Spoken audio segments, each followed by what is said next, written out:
অনেক দলে ইসলামের নাম ব্যবহার করেছে। এখন আপনি বলবেন ইসলাম, যেহেতু ওনারা ইসলামের নাম নিয়ে রাজনীতি করছে, ইসলামের নাম নিয়ে ভোটে দাঁড়িয়েছে, নির্বাচন করছে, তাহলে চোখ বন্ধ করে ওদেরকে ভোট দাও। একটা ইসলামী দল তার ইশতেহার পড়ে দেখেন, সেকুলার দলের ইশতেহার যেমন হয় ওই দলের ইশতেহারও তেমন।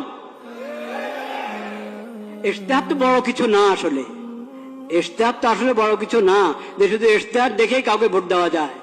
কিন্তু তারপরও এটার কিছু না কিছু মূল্য তো আছে, নাহলে সবাই ইশতেহার ছাপে কেন? তো ইশতেহার, আমি ইসলামের কথা বলি কিন্তু আমার ইশতেহার পুরা একটা সেকুলার দলের ইশতেহার মতো মনে হবে আগাগোড়া পড়লে। তো এই জন্য আমি বলছি শুধু ইসলামের নাম, এই কারণে চোখ বন্ধ করে ভোট দিবেন না।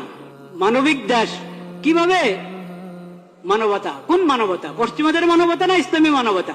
তো ইসলামের কথা, ইসলামী মানবতার কথা আপনি বলছেন না। যে মানবতা ইসলাম এবং কোরআনের মাধ্যমে পাওয়া যায়, নবীজির সিরাতের মাধ্যমে পাওয়া যায়, সেটা তো আপনি বলছেন না।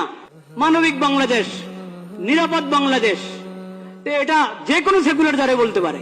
এজন্য শুধু মনোগ্রামের মধ্যে কোন আয়াত লেখা আছে, শুধু মার্কাটা আরো আকর্ষণীয়, দলের নামটা আকর্ষণীয়, এই কারণে প্রতারিত হয়ে, প্রভাবিত হয়ে ভোট অধিকার ব্যবহার করবেন না।